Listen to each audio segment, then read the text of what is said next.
মানুষকে বিভ্রান্ত করতে আমার খুব ভালো লাগে। সম্ভবত আমি মহাপুরুষের পর্যায়ে পৌঁছে যাচ্ছি, মানুষকে বিভ্রান্ত করতে পারছি।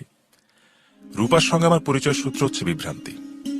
পৌষ মাস কিংবা মাঘ মাস কিংবা অন্য কোনো মাসও হতে পারে, তবে শীতকাল এটুকু মনে আছে, আমার গায়ে ছিল গেরুয়া রঙের চাদর, সোনালী রঙের স্কার্ফ মাথায় জড়ানো বলে দূর থেকে রূপার চুলগুলি মনে হচ্ছিল সোনালী। দেখলাম সে আমার দিকে এগিয়ে আসছে। আমি বসে আছি ইউনিভার্সিটি লাইব্রেরির বারান্দায়, বসেছি ছায়ার দিকে। শীতকালে সবাই রোদে বসতে ভালোবাসে, আমিও বাসি, তবু ছায়াময় কোণ বেছে নিয়েছি, কারণ ওই দিকটায় ভিড় কম। আমি লক্ষ্য করছি রূপা আসছে। আমি তাকে চিনি, তার নাম জানি, সে যে গাড়িটাতে আসে তার নম্বরও জানি। শুধু আমি না, ক্লাসের সব ছেলেই জানে। সবাই কোনো না কোনো ছলে রূপার সঙ্গে কথা বলেছে, অনেকেই তার বাসায় গেছে, অতি উৎসাহী কেউ তার জন্য নোট এবং বইপত্র জোগাড় করেছে। রূপা হচ্ছে সেই ধরনের মেয়ে যার জন্য চাঁদা তুলে কিছু একটা করতে কারোর আপত্তি থাকে না। ছেলেরা গভীর আগ্রহ এবং আনন্দ নিয়ে এদের সঙ্গে মেশে এবং জানে এই জাতীয় মেয়েদের সঙ্গে তারা কখনোই খুব ঘনিষ্ঠ হতে পারবে না। এরা যথাসময়ে বাবা মার পছন্দ করা একটি ছেলেকে বিয়ে করবে। রূপা আমার সামনে এসে দাঁড়ালো। কেমন আছো? ভালো আছি, আপনি কেমন আছেন? আপনি আপনি করছেন কেন? আমাকে অস্বস্তিতে ফেলার জন্য? আমি এত সহজে অস্বস্তিতে পড়ি না। বসো রূপা। অনেকদিন থেকে আপনার সঙ্গে আমার কথা বলার ইচ্ছা। কথা বলো। কেন কথা বলার ইচ্ছা তা তো জিজ্ঞেস করলেন না। জিজ্ঞেস করলাম না, কারণ কেন কথা বলার ইচ্ছা তা আমি জানি। তুমি লক্ষ্য করেছো যে আমি তোমার প্রতি তেমন কোনো আগ্রহ বোধ করিনি, গায়ে পড়ে কথা বলতে যাইনি, টেলিফোন করিনি, হঠাৎ বাসায় উপস্থিত হইনি।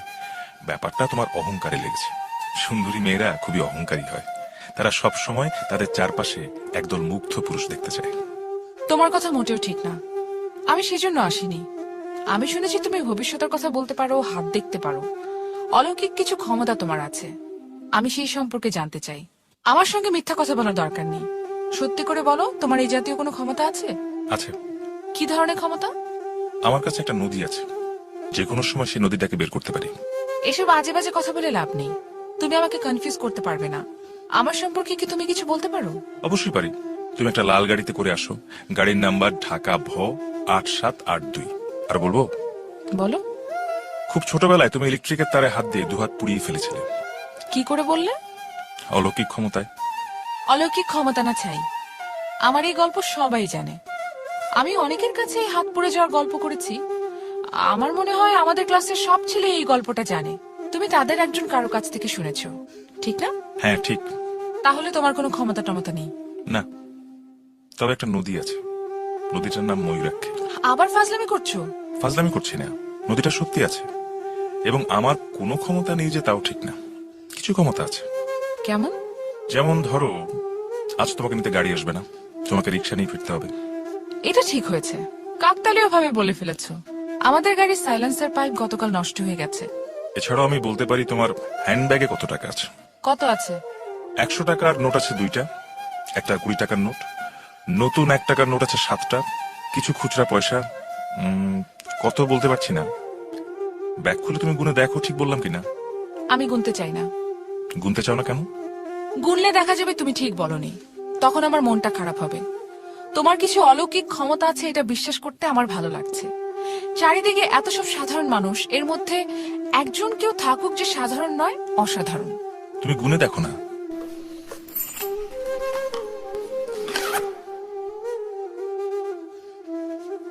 কি করে হলো? কি করে তুমি বলতে পারলে? আমি জানি না রূপা, মাঝে মাঝে কাকতালীয় ভাবে আমার কিছু কিছু কথা মিলে যায়। আচ্ছা আমি যাই।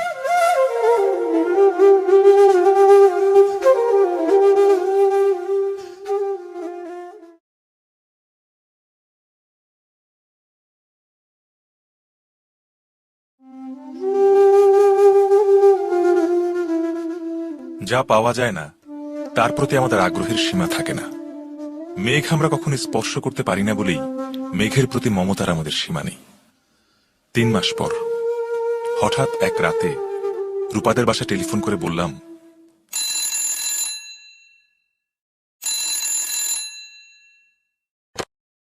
রূপা তুমি কেমন আছো?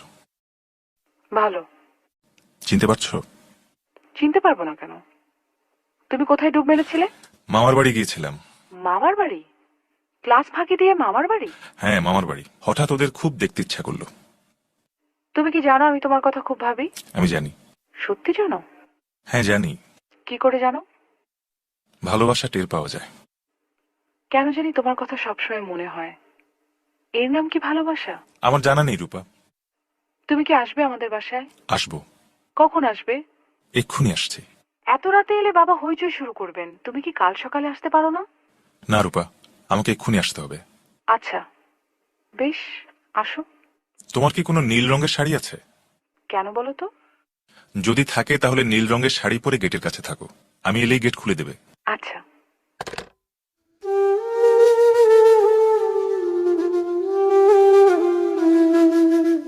আমি গেলাম না। আবারও মাসখানিকের জন্য ডুব দিলাম, কারণ ভালোবাসার মানুষদের খুব কাছে কখনো যেতে নেই।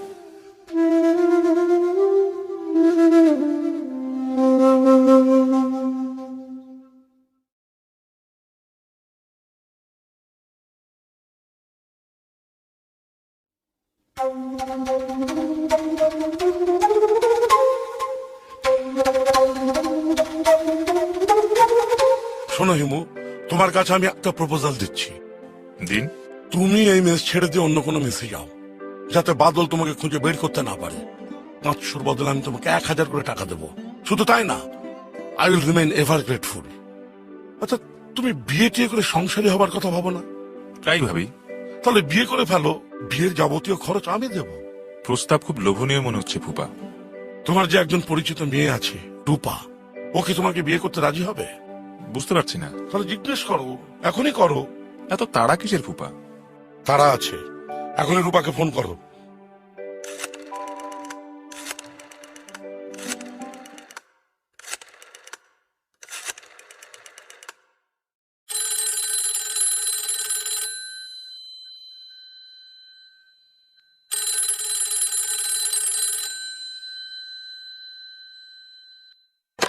হ্যালো, হ্যালো রূপা। বলো, শুনছি। তুমি হঠাৎ এতদিন পর টেলিফোন করলে, কি মনে করে? জরুরি কাজে টেলিফোন করলাম।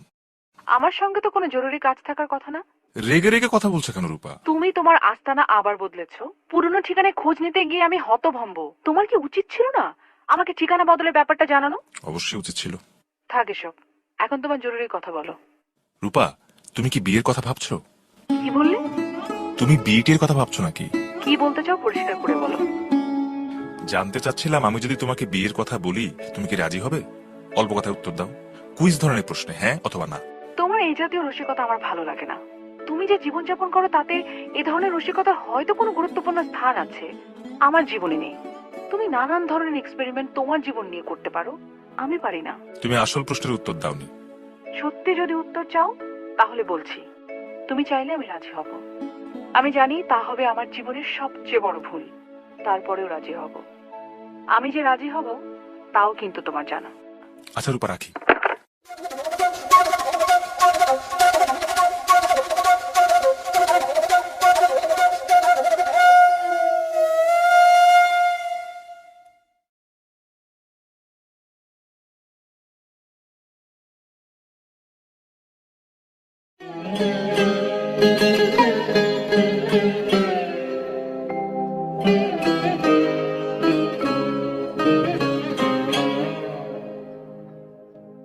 আমি রূপাকে কখনো চিঠি লিখিনি। একবার হঠাৎ একটি চিঠি লিখতে ইচ্ছা করলো। লিখতে বসে দেখি কি লিখবো ভেবে পাচ্ছি না। অনেকবার করে একটি লাইন লিখলাম, রূপা তুমি কেমন আছো? তুমি এত পাগল কেন? এতদিন পর একটা চিঠি লিখলে, তার মধ্যেও পাগলামি। কেন এমন করো? তুমি কি ভাবো এসব পাগলামি দেখে আমি তোমাকে আরো বেশি ভালোবাসবো? তোমার কাছে আমি হাত জোর করছি, স্বাভাবিক মানুষের মতো আচরণ করো। ওই দিন দেখলাম দুপুরের কড়া রোদে কেমন পাগলের মতো হাঁটছো, বিড়বিড় করে আবার কি সব যেন বলছো। দেখে আমার কান্না পেয়ে গেল। তোমার কি সমস্যা তুমি আমাকে বলো।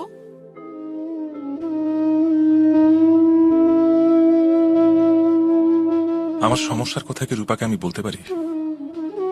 আমি কি বলতে পারি আমার বাবার স্বপ্ন সফল করার জন্য আমি সারাদিন পথে পথে ঘুরি, মহাপুরুষ হবার সাধনা করি। যখন খুব ক্লান্তি অনুভব করি তখন একটি নদীর স্বপ্ন দেখি। এইসব কথা রূপাকে বলার কোনো অর্থ হয় না। বরং কোনো কোনো দিন তরঙ্গিনী স্টোর থেকে তাকে টেলিফোন করে বলি, রূপা, তুমি কি এক্ষুনি নীল রঙের একটা শাড়ি পরে তোমাদের ছাদে উঠে কার্নিশ ধরে নিচের দিকে তাকাবে? তোমাকে খুব দেখতে ইচ্ছে করছে, একটুখানি দাঁড়াও, আমি তোমাদের বাসার সামনের রাস্তা দিয়ে হেঁটে চলে যাব। আমি জানি রূপা আমার কথা বিশ্বাস করে না, তবু যত্ন করে শাড়ি পরে, চুল বাঁধে, চোখে কাজলের ছোঁয়া লাগিয়ে ছাদের কার্নিশ ধরে দাঁড়ায়। সে অপেক্ষা করে, আমি কখনো যাই না। আমাকে তো আর 10টা সাধারণ ছেলের মতো হলে চলবে না, আমাকে হতে হবে অসাধারণ। আমি সারাদিন হাঁটি, আমার পথ শেষ হয় না। গন্তব্যহীন যে যাত্রা, তার কোনো শেষ থাকার তো কথাও নয়।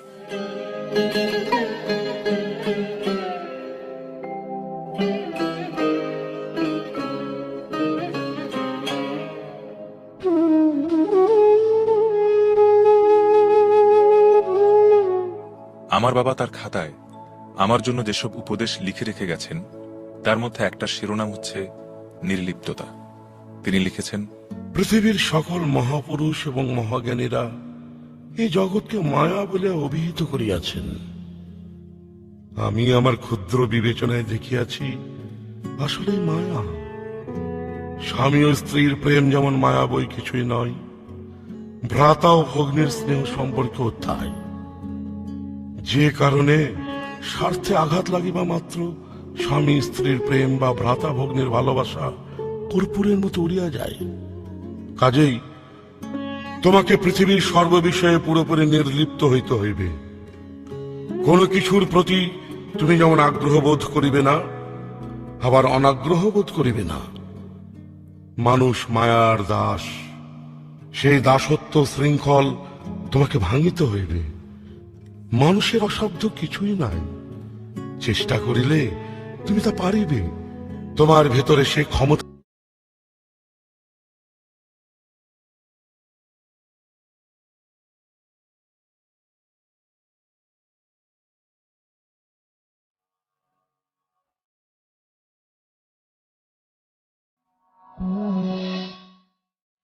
চিঠি পড়ার মুহূর্ত আসছে না।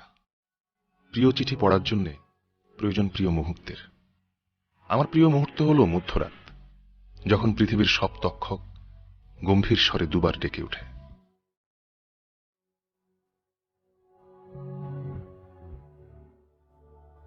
ঘরে চিঠি পড়ার মতো আলো নেই। আধো আলো আধো আধারে আমি চিঠি পড়ছি। ভেবেছিলাম তোমার জন্মদিনে উঠফুট কিছু করে তোমাকে চমকে দিব। কি করা যায় অনেক ভাবলাম। দামি গিফটের কথা একবার মনে হয়েছিল। গিফটের ব্যাপারে তোমার আসক্তি নেই, মাঝখান থেকে টাকা নষ্ট হবে। তারপর ভাবলাম সবকটি দৈনিক পত্রিকায় এক পাতার বিজ্ঞাপন দেই। বিজ্ঞাপনে লেখা থাকবে, শুভ জন্মদিন হিমু। বাবার ম্যানেজার সাহেবকে ডেকে এনে বললাম পরিকল্পনার কথা।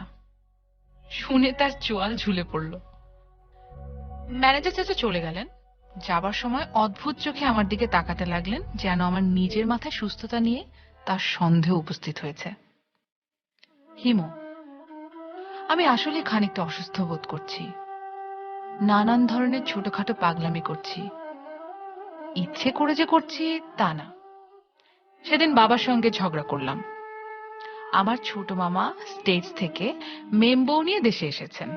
সেই মেম সাহেবের সম্মানে পার্টি। সবাই সেজেগুজে তৈরি হয়ে আছে। আমি নিজেও খুব সেজেছি, গয়না টয়না পরে একটা কাণ্ড করেছি। গাড়িতে ওঠার সময় কি যে হলো, আমি বললাম আমার যেতে ইচ্ছে করছে না। হিমু, আমার কি হচ্ছে বলতো? আমার মাথাটা খারাপ হয়ে যাচ্ছে কিনা কে জানে। চাওয়া কি খুব বড় কিছু চাওয়া? আমি কখনো কারো কাছে কিচ্ছু চাইনি। ঠিক করেছি এই জীবনে কিচ্ছু চাইবো না। আলাদিনের চেরাগের দৈত্য যদি হঠাৎ উপস্থিত হয়ে আমাকে বলে, রূপা চটচট করে বলো তোমার 3টা ইচ্ছে আমি পূর্ণ করব, তাহলে মাথা চুলকে আমি বলবো, স্যার থ্যাংক ইউ, আপনার কাছে আমার কিচ্ছু চাইবার নেই। আমার যা চাইবার তা চাইতে হবে হিমুর কাছে। ওকে একটু আমার কাছে এনে দিয়ে আপনি বিদায় হন। আপনার গা থেকে বিশ্রী গন্ধ আসছে। দরজায় মিহি করে টোকা পড়ছে।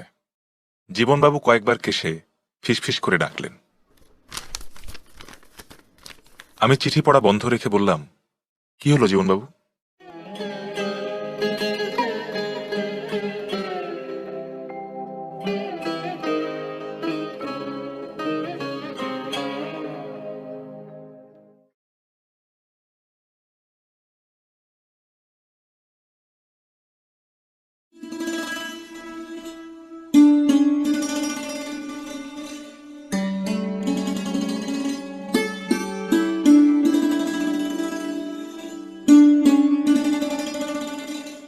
গুলশান থানার ওসি সাহেবের সামনে বসে আছি। এই ওসি সাহেব নতুন এসেছেন, তাকে আমি আগে দেখিনি। ভদ্রলোককে মোটেই পুলিশ অফিসারের মতো লাগছে না। রোগা এবং অতিরিক্ত ফর্সা একজন মানুষ। গায়ে পুলিশের পোশাক নেই, গোলাপি রঙের হাফ শার্ট পরেছেন। প্যান্ট কি পরেছেন দেখতে পাচ্ছি না। গোলাপি রঙের শার্টের কারণে তার চেহারায় বালক বালক ভাব এসেছে। গোলাপি নাকি মেয়েদের রং? কথা সত্য হতে পারে। ওসি সাহেবের সামনে একটা হাফ প্লেটে পান সাজানো। তিনি পান মুখে দিলেন। আয়েশ করে কিছুক্ষণ পান চিবানোর পর ঘন ঘন হেঁচকি তুলতে লাগলেন। আমার দিকে তাকিয়ে বিব্রত ভঙ্গিতে বললেন, সিগারেট ছাড়ার জন্য পান ধরেছি, কিন্তু জর্দার গন্ধ সহ্য হচ্ছে না। আগে 2 প্যাকেট সিগারেট লাগতো, 40 স্টিক। আমি খানিকটা বিস্মিত হচ্ছি। ওসি সাহেবকে মনে হচ্ছে কৈফিয়ত দিচ্ছেন। অস্ত্র মামলায় গ্রেফতার হওয়া কোনো আসামিকে কোনো পুলিশ অফিসার কৈফিয়ত দেয় না। আপনার নাম তো হিমু। জি স্যার। হিমালয় থেকে হিমু? জি স্যার। রূপা নামের কাউকে চিনেন? জি স্যার। ওসি সাহেব আরেকটা পান মুখে দিলেন। যথারীতি নতুন করে হেঁচকি শুরু হলো। তিনি হেঁচকি দিতে দিতে টেলিফোনের বোতাম টিপছেন, এক একবার হেঁচকি দিচ্ছেন, এক একবার বোতাম টিপছেন। তিনি টেলিফোন আমার দিকে এগিয়ে দিয়ে বললেন, কথা বলুন। কার সঙ্গে কথা বলবো? হ্যালো বললেই বুঝতে পারবেন কার সাথে কথা বলছেন। বলুন বলুন, হ্যালো বলুন। হ্যালো। কেমন আছো? ভালো। কতদিন পর তোমার সঙ্গে কথা হচ্ছে জানো? 3 বছর? না, 2 বছর 4 মাস। আমি অনেক চেষ্টা করেছি তোমাকে ধরতে পারিনি। শেষে বাধ্য হয়ে ঢাকার সবকটা থানায় বলে রেখেছি হিমু নামের একজন পুলিশের হাতে ধরা খেয়ে থানায় আসবে। তখন যেন আমার সঙ্গে একটু যোগাযোগ করিয়ে দেওয়া হয়। এবার কি কারণে অ্যারেস্ট হয়েছো? পুলিশের সিআইডি পরিচয় দিয়ে ধরা খেয়েছি। এখন তোমাকে পুলিশ আসতে হচ্ছে? একে কি বলে জানো? একে বলে একে অঙ্গে কত রূপ। প্লিজ হেয়ালি না, স্বাভাবিকভাবে কথা বলো। সাধারণ একটা কথা তোমার মুখ থেকে শুনতে ইচ্ছে করছে। ঠিক আছে, সাধারণ কথা বলছি। রান্নার একটা রেসিপি বলি। রক্তের পুডিং কিভাবে বানাতে হয় জানো? প্রথমে 1 গামলা রক্ত নেবে, তারপর... হিমু, কেন এরকম করছো? সরি। তোমার জন্য বড় একটা সারপ্রাইজ আছে। বলো শুনি। টেলিফোনে বলবো না, তুমি আমার সামনে বসবে, তারপর বলবো। সারপ্রাইজ পাওয়ার পর তোমার মুখের কি অবস্থা হয় দেখবো। পুলিশের হাত থেকে ছাড়া পাওয়ার পর সরাসরি আমার কাছে আসবে, ঠিক আছে? না, বলো আমি আসবো। আমি আসবো। Good bye. এখন বলো, আমি আজ যে শাড়িটা পরে আছি তার রং কি? গোলাপি। আশ্চর্য তো, গোলাপি আমার পছন্দের রং না। আজই কি মনে করে যেন পড়েছি। কিভাবে বললে? ওসি সাহেব গোলাপি রঙের শার্ট পরেছেন, সেই থেকে মনে হলো তুমিও গোলাপি রং পরেছো। ওসি সাহেবের শার্টের সঙ্গে আমার শাড়ির রঙের কি সম্পর্ক?